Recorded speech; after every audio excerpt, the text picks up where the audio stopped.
My talk is Better Off Bald, the transformational power of showing up.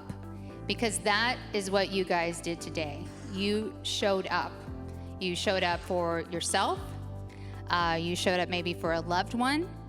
And that is half the battle, is showing up. Resilience doesn't mean that you never fall down. Resilience doesn't mean that you never fail. No. Resilience means you get right back up every time you fall down or fail. Just get back up. That is so important.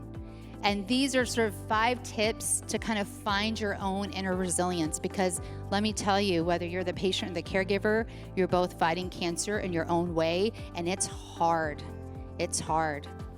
So the first thing you can do, change the story. Adrian did not lose her hair because she had cancer. The night before chemotherapy, she shaved her head into 4 mohawks and called it her quad hawk. And we were all marveling, like, wow, she had a perfectly round head. I mean, this is a good look for her. So she changed the story. We never had financial stability, but I loved her unconditionally. And I created a life for her, full of compassion, consistency, structure, and boundaries. I would not be alive today, standing on a stage, if my worlds had not collided. The dangerous work I've been doing, or the dangerous man I have been dating, would have killed me. People say I saved my sister Adrian, but she saved me. You have to trust your gut. And Adrian and I had this very pivotal moment in our relationship, which I think happens in all relationships, but especially parent-child relationships. And she'd been living with me for about 4 or 5 months, and we went out for her 9th birthday. And she got mad when the staff at the restaurant sang happy birthday to her. And she threw a temper tantrum, and I'm talking 2-year-old temper tantrum, kicking, screaming, on the floor, hitting, you name it. I physically dragged her out of the restaurant. Yeah, that's right. We don't do that in a restaurant. And physically dragged her out of the restaurant, took her home and told her she needed to stop. And she said, I don't want to live with you anymore. I want to move back to Alabama. Okay. And this is what I mean by trusting your gut. In that moment, I just was like, what can I tell this little girl? You see, we all have something in common. We are all going to die. We all have death in common, but we don't want to talk about it, including me. My sister was more than my sister. She was my child and best friend. I know this is hard, but I have to be your parent first, then your sister, and later when you grow up, I really hope to be your friend. And she said, okay, parent, sister, friend. Got it. And that became the blueprint for our relationship. And it's that moment where I set boundaries that were so firm that she knew exactly where I stood at all times. Now, I bet you didn't know this, but Adrian and I took the first selfie in 1995 with my very heavy 35 millimeter camera. Being her parent gave me a purpose that I never had before. I watched Adrian grow into a remarkable, funny, wicked smart young woman. I never would have had that opportunity if I had said no to our mother. No, I cannot raise her. My life is an utter disaster. And although it never occurred to me to say no, if I had known how difficult it would be, I might have hesitated. If I had known Adrian was going to die, maybe I would have paused, if only to avoid a broken heart.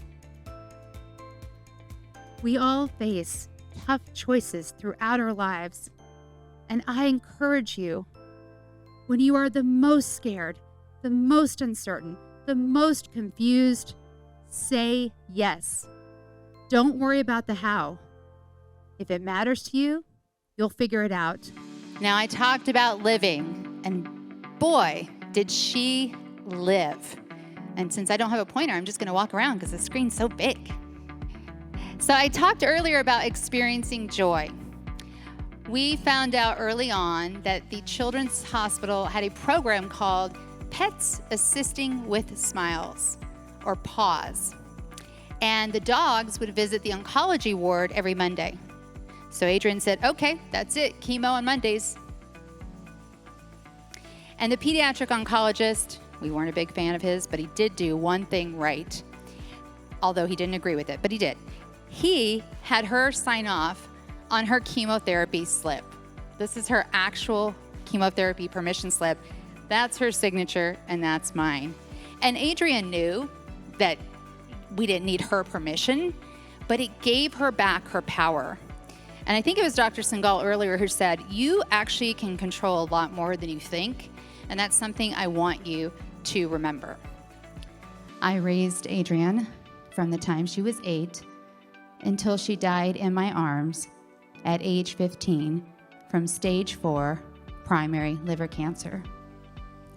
But I couldn't say the word died. My sister died for almost 6 years. I lived on euphemisms. So not only do people who are grieving the death of a loved one use euphemisms, but also the people watching them grieve do too. And some words are unnecessary and painful. Now I'm going to share some of my favorite death euphemisms with you. And if you can figure out what it is, just shout out the answer. And then she got to meet Dave Navarro for the second time. And she got a private concert from him. And I will say that after Adrian died, Dave Navarro emailed me and Jay Leno called me at home. Really amazing people. And then the last photo at the top I want to really point out. This is one of the last photos of Adrian taken alive. We were going to a barbecue over Labor Day weekend. So at this point, she had been fighting this for about 4 months. And she was tired. She was exhausted. We had just switched her care to UCLA. And she didn't want to go, but she showed up anyway. And she did because her best friend was going to be at that barbecue. And I know now that Adrian realized it was going to be the last time she would see her. I was there for almost every minute of Adrian's cancer journey. She only lived 147 days. On October 9th, 2001, she died at home in her bed. Her last words were, "I love you, sissy." Losing Adrian has been the greatest loss of my life. Raising her has been my greatest joy. Being her parent made me a better person. I've never loved anyone as much as I loved and still love Adrian. Unconditionally, without reservation, with my whole heart. Love hurts. But if I had to go back and do it all over again, knowing how difficult it would be, knowing that Adrian would die far too young, knowing that my heart would be forever broken, I would. Love hurts, but it's so worth it.